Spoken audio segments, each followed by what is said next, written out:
Modulus of Real number অর্থাৎ কোনো mod number যদি থাকে সেটার ভ্যালু কত হবে। অর্থাৎ মডিউলাস বলতে গেলে বোঝায় কোনো সংখ্যার পরম মান কত। তো সর্বপ্রথমে সংজ্ঞাটা জেনে নেওয়া যাক কী আছে। Modulus of A Real number x is defined as mod x equal to x if x greater than 0। অর্থাৎ কোনো মড ভ্যালু এক্সের যদি এক্সটা গ্রেটার দ্যান 0 হয় তবে আবার এক্স মানই ফিরে পাওয়া যায়।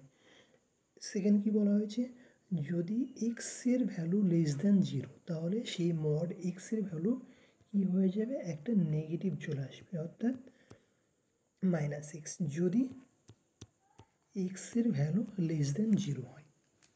এটা হচ্ছে এখানে কয়েকটা এক্সাম্পল দেওয়া আছে, এক্সাম্পল 1 এবং এক্সাম্পল 2। দেখা যাক কী বলা হয়েছে।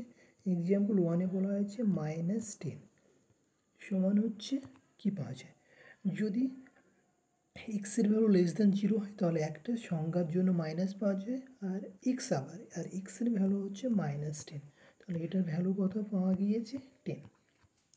আর যদি কোনো পজিটিভ নাম্বার হয়ে থাকে তাহলে যেটা থাকে অ্যাজ ইট ইজ সেটা আবার ফিরে পাওয়া যায়, এটার কোনো চেঞ্জ হয় না। তাহলে শুধুমাত্র সমস্যা যেটা হচ্ছে সেটা হচ্ছে নেগেটিভ ভ্যালুর জন্য। আরও কয়েকটি উদাহরণ দেখা যাক, যেমন হচ্ছে -5, এই ভ্যালুটা কত, এটা হচ্ছে 0 থেকে ছোটো, তাহলে সংখ্যার জন্য কী পাবো, একটা মাইনাস পাবো আর এক্সের যে ভ্যালুটা সেটা বসবে, তাহলে -, +, × 5, তাহলে অ্যান্সার কত আসলো